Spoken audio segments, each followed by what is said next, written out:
Once upon a time, hidden between lush green mountains and whispering waterfalls, there lay a little village called Umona. Umona was a blessing of nature itself. Her fertile lands danced with golden crops, her rivers sang soft songs, and her trees bore fruits so sweet that even the birds would sing louder when they came to feast. In Umona, peace wasn't just a word, it was a way of life. Families lived like one big family. Laughter echoed through the streets, children raced along dusty paths, and the cool breeze carried the smell of fresh earth and ripe mangoes. Among the many families who called Umona home were two neighbors, Mr. and Mrs. Kema and Mr. and Mrs. Felix. The Kemas were known for their kindness and gentle hearts. The Felixes were lively and spirited, proud of their only daughter, Miriam, whose beauty was said to rival the sunrise itself. Despite their differences, the Kemas and the Felixes lived side by side peacefully, or so it seemed. Yet, beneath the smiles, a silent storm was brewing, a storm of pain, of jealousy, and of secrets that even the winds of Umona could not carry away. But not all was perfect in the home of Mr. and Mrs. Kema. For 10 long years they had waited, prayed, and hoped for the cry of a child to bless their home. Yet each passing year brought only silence. And in that silence the whispers began. Mrs. Felix, once a friendly neighbor, started to show her true colors. Behind closed doors and under shady mango trees, her voice was the loudest among the gossips. "Ah, what kind of woman cannot bear a child after so many years?" she would sneer. "Maybe the gods have closed her womb." And like wildfire the rumor spread.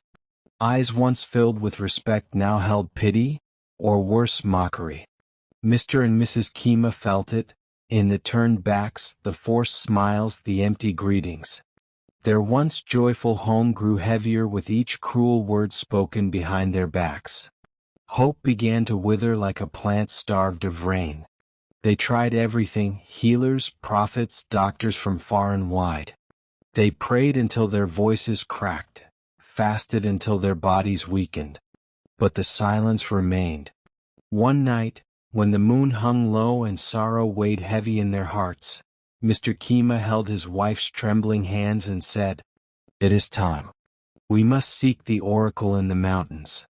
The decision was not easy, for the oracle was said to live beyond the waterfalls, deep within the thickest forest where only the bravest dared venture.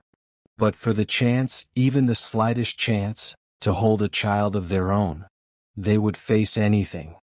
And so, before the first rooster crowed, they packed their bags, water, dried meat, and strong faith, and set off into the unknown. The sun beat down without mercy, and the thick forest seemed to whisper warnings in a language only the heart could understand. They climbed hills that tore at their legs and crossed rivers that chilled their bones. Strange birds called from the trees. Shadows moved where there should be none. But they pressed on. Every step a prayer. Every stumble, a cry of determination. Mrs. Kema faltered once, sinking to her knees, tears staining the dry earth. Maybe this is a sign. She wept. But Mr. Kema lifted her, wiped her tears with rough hands and whispered, "No. Our journey is not in vain." Hours turned into a day, and just as despair threatened to consume them, they saw it. A tall wooden gate, old and carved with ancient symbols. The shrine of the oracle. They approached with trembling hands and knocked. Kpo. Kpo. Kpo. The door creaks open. As the door creaked open, the smell of burning herbs and ancient earth filled their nostrils. Standing before them was an old man, so old, it seemed the winds of time had carved his very skin. His long white robe brushed the dusty floor. His hair and beard, as white as the foaming waterfalls, flowed down his frail frame. His eyes, those eyes, held the wisdom of 1,000 years. Without a word, he turned and walked into the shrine, his steps slow but firm. Mr. and Mrs. Kema followed, hearts pounding in their chests. Inside, the walls were covered with ancient symbols drawn in charcoal and red ochre. Red and white cloths hung from the ceiling. Clay pots filled with cowries, herbs, and strange powders lined the walls. It was a place where the spirit world and the living world touched. The oracle sat cross-legged on a woven mat, his bony hands resting on his knees. He gestured for them to sit, and they obeyed, folding their legs and bowing their heads low. A heavy silence filled the air. The only sounds were the crackle of burning wood and the occasional caw of a crow outside. After what felt like a lifetime, the oracle spoke, his voice deep and cracking like old wood. "Why have you come?" Mr. Kema cleared his throat, his voice trembling under the weight of hope and fear. "We seek answers, Baba. We seek hope. We seek a child. For 10 years we have waited, and prayed, and suffered. Please help us." The oracle said nothing. Instead, he reached into one of the clay pots, drew out a handful of cowries, and threw them onto a stretched animal skin on the ground. He muttered incantations, words older than memory itself. The cowries danced and landed, and when they did, the oracle leaned forward and studied them with sharp, knowing eyes. Minutes passed. The old man closed his eyes, and when he opened them again, they seemed to glow. Slowly he said, "You are cursed." The words fell like thunder in their ears. Mrs. Kema gasped, clutching her chest. Mr. Kema froze, his mouth dry. But the oracle was not finished. "A woman close to you," he said, his voice grave, "has tied your destiny. Out of jealousy, she has chained your blessings in a calabash, and hidden it under her bed." Mrs. Kema broke into tears, her sobs echoing against the ancient walls. Mr. Kema felt the blood drain from his face, images flashing in his mind, the fake smiles, the mocking words. "Mrs. Felix." It had been her all along. Choking on her tears, Mrs. Kema asked, "Baba, what is the solution?" The oracle closed his eyes again as if listening to voices unseen. When he spoke, his words were heavy with finality. "Find the calabash. Smash it before her eyes. Only then will the curse break. Only then shall your womb be opened." Mr. and Mrs. Kema exchanged a glance, a look of fear, of confusion, but also of fierce determination. The oracle stood slowly, turned his back to them, and with a wave of his hand said, "Go. Your fate lies in your own courage." Without another word, Mr. and Mrs. Kema stood, bowed deeply, and left the shrine, carrying with them not just hope, but a mission that would decide their destiny. Mr. and Mrs. Kema returned home under the cloak of early morning mist, their bodies tired but their spirits burning. Sleep eluded them. Instead, they sat in silence on their bamboo bed, the oracle's words replaying again and again in their minds. Mrs. Kema wrung her hands anxiously. "How can we enter her house? How can we get to her bedroom?" she asked, her voice barely above a whisper. Mr. Kema, usually a man of few words, sat deep in thought, staring at the cracked ceiling above. Minutes passed, heavy and slow. Then his eyes sharpened with an idea. "We will visit them," he said firmly. "We will pretend we come in peace, a friendly visit after so long. While I distract them outside, you, my wife, must find the calabash."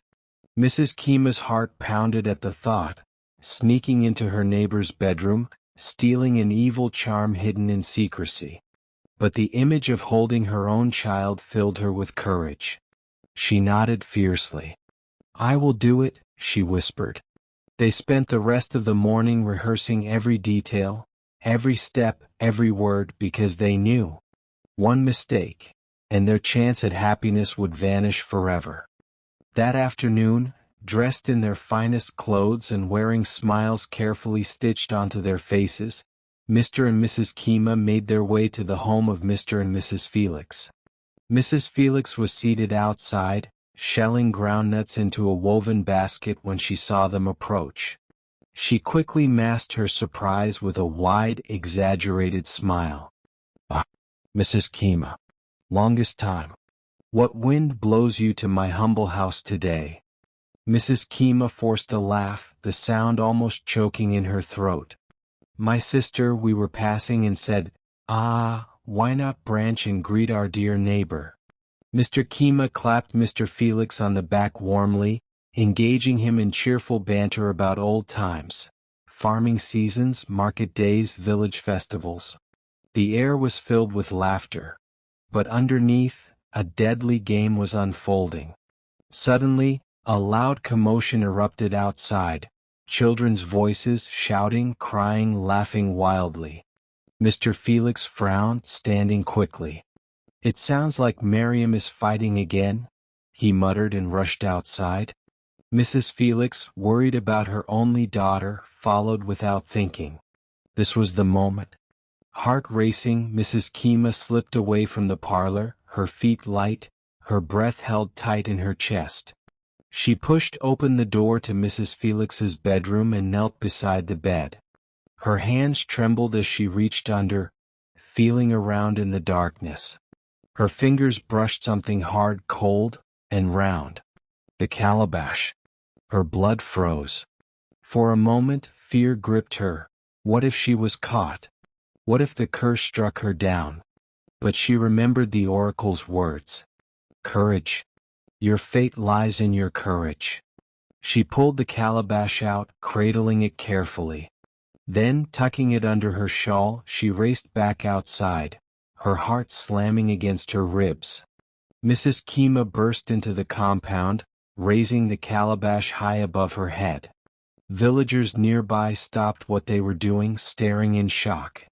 Mrs. Felix turned, and when her eyes landed on the calabash, her face drained of color. She opened her mouth to scream, but it was too late. With a cry that came from the deepest part of her soul, Mrs. Kema smashed the calabash onto the ground. Crash! The sound echoed like thunder across the compound. Instantly, Mrs. Felix fell to her knees, clutching her head.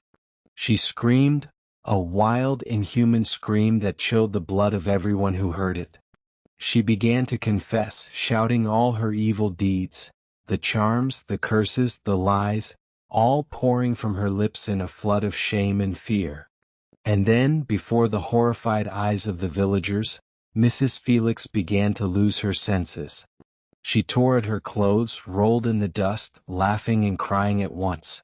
She had gone mad. The villagers watched in stunned silence, murmuring among themselves, some in pity, others in disgust. But Mr. and Mrs. Kema did not look back.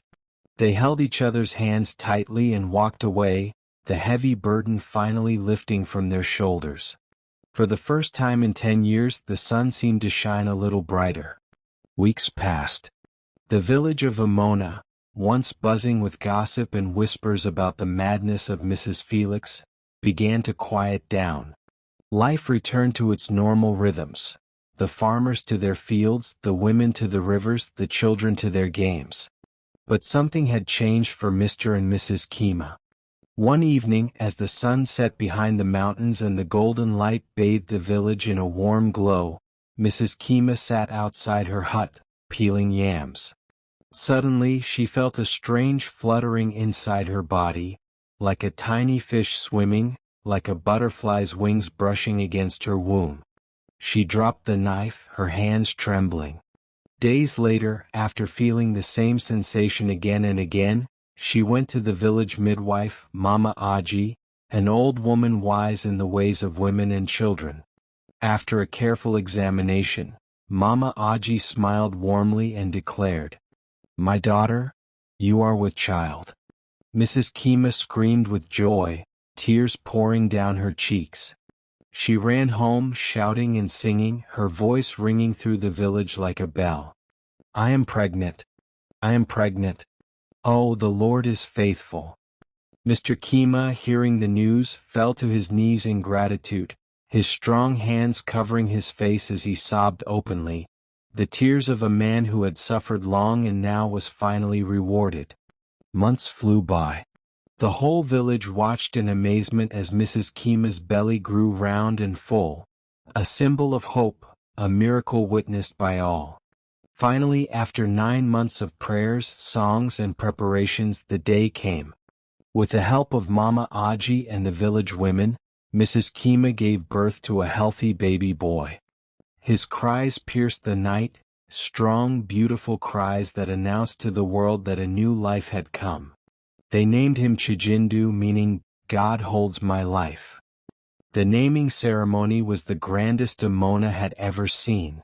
Villagers traveled from far and wide, bringing gifts of yams, cloth, goats, and palm wine. Drums beat from morning till night. Dancers twirled and leaped around great bonfires. Children sang songs composed specially for baby Chijindu. Mr. and Mrs. Kema stood proudly at the center of it all, their faces radiant with a joy that no words could capture. The village elders blessed the child, laying their aged hands gently on his head. And as they lifted baby Chijindu high into the air, the village erupted in a mighty shout of praise. A miracle has been born among us. That day the sun seemed to shine brighter than ever before. Umona village, blessed already with fertile soils, beautiful birds and lovely waterfalls, now carried another blessing. The proof that patience, faith and courage can overcome even the darkest curses. And the story of Mr. and Mrs. Kema, their suffering, their bravery and their triumph, was told for generations, whispered to children by firesides, as a lesson to never give up, as a reminder that light always overcomes darkness. If you love this story, please like and subscribe to this channel for more interesting stories.